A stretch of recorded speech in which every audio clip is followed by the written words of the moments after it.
Hey class, today we'll be talking about scholarships, just piggybacking off of what we've done in terms of financial aid. So we'll jump right into it. What is a scholarship? It's essentially free money. So it's much like grants, it's money that doesn't have to be repaid. And they're given on the basis of either academic achievement or merit, or also promise and student equity and potential for students, right? So those are the different types of scholarships that are available. We have internal scholarships. So that is given by the college, for example. So an example of an internal scholarship at College of San Mateo is the Promise Scholarship.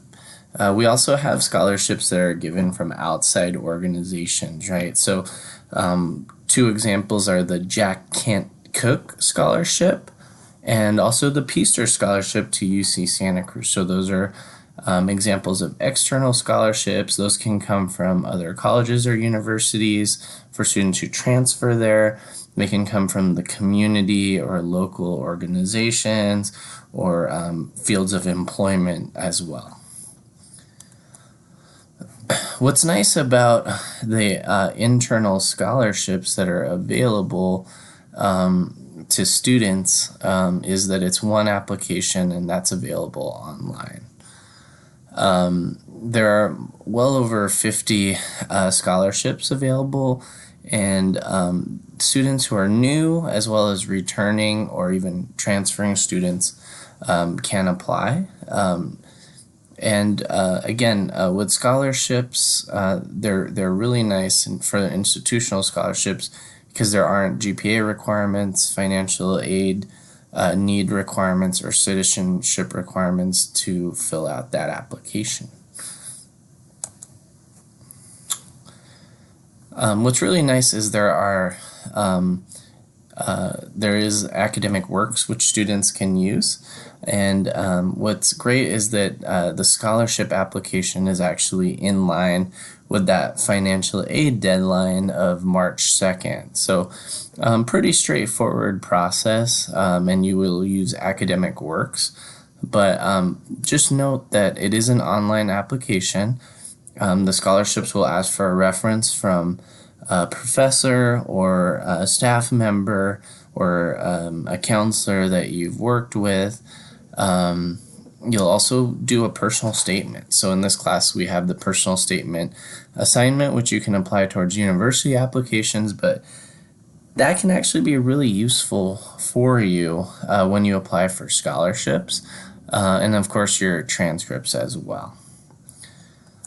So in the personal statement, they are really looking for quality, not quantity. So that's an emphasis. No more than 750 words. And what's great is you're writing about yourself. Some key points to touch on are talking about your academic and career goals, things that you've accomplished and achieved, and how that's impacted you. Even things that you've been able to, like hurdles and things that you've been able to overcome in your life, and grit that you've shown in school and in work, and balancing everything. And of course, extracurricular activities and involvement with clubs and organizations and programs. So when they say quality, not quantity, they're also looking at the quality of your involvement. Not necessarily that you're trying to get involved with 100 different clubs, but in the clubs you are involved with, what is the quality and what's the level of involvement. And if you want to be terrific, you have to be specific. So be sure to proofread, because that spelling and grammar is going to be a reflection on you as a student. So utilize the resources that we have at the Learning Center, the Writing Centers. Talk to maybe your English professor or English tutors or folks in different resource centers that you work with to take a look and have another eye. So with the personal statement, it's great to start with a brainstorm and just kind of thinking about what you've accomplished, your experience, things that you're passionate about, goals that you have, what your values are, and what's important to you. After the brainstorm, you can kind of outline how you want to tell that story. And again, because it's limited to 750 words, just kind of making the most out of that space and being thoughtful and reflective in your writing. And again, revise, and proofread. On one end, there are a lot of scholarships that students don't apply for, but certain ones, especially large amounts, can be more competitive. So again, the proofreading and the revision and being persuasive in your writing is really critical and important. When looking for a reference for your scholarships, it's really important to find someone, again, that can speak to your abilities and experience with you. So not necessarily looking for the biggest name, like maybe the president or the chancellor or a mayor or something like that. If they can give you a quality reference and can speak to you as an individual, that's fantastic. But it might even be more impactful to find, say, maybe the director of student life or a staff member or a counselor or a faculty member that knows you really well. Maybe a supervisor at work or someone you volunteered with that can really write you a quality reference. Not just for the name. I think one example someone used before is they had used a governor as an example, but because the governor didn't really know the student very well, that really didn't shine through as a great example of being a reference for that scholarship. So again, quality. You also want to be courteous with your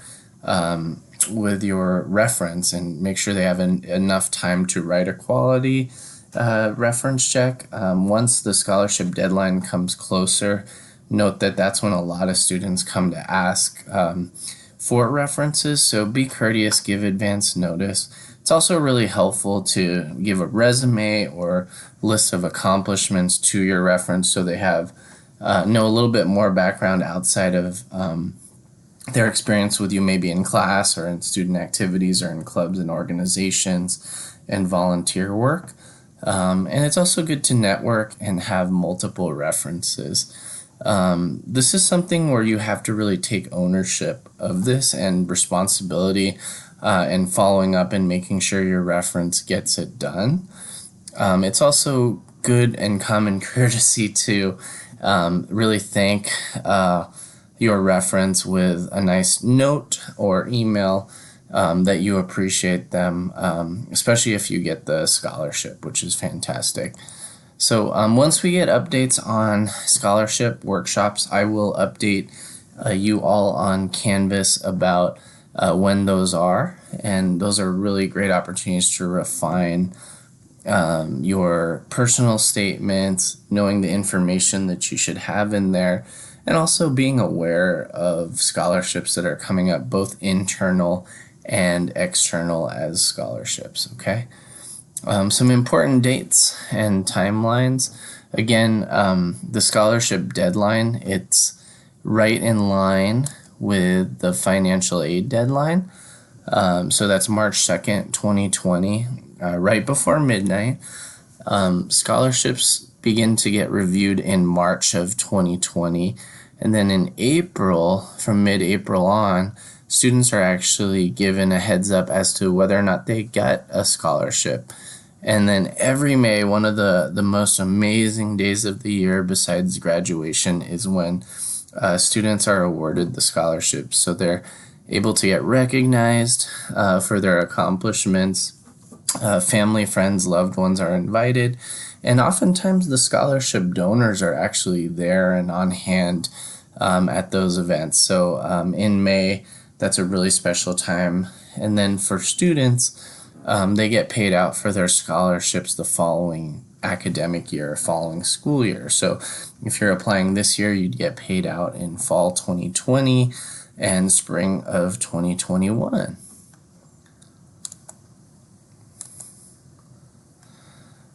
With external scholarships, they're always evolving and growing.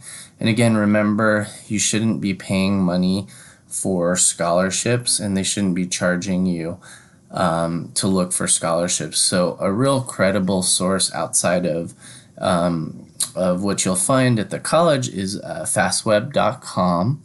And each college's financial aid and scholarship website. But again, really keep an eye out and be in touch with the scholarship coordinator. At College of San Mateo, Karen Chadwick is a real key person to know in terms of scholarships. And also be sure to network, again, with your references. And a lot of times those faculty and staff are also serving on the scholarship committee, putting in a lot of hard work to read about you, and they want to see you get awarded these scholarships. So there is a heads up on scholarships. So we've kind of wrapped financial planning and money management, financial aid, and now scholarships. So just be on the lookout and review all of this, and just be prepared for an upcoming quiz, and the final exam will also cover all of this as well. So looking forward to seeing you on Canvas.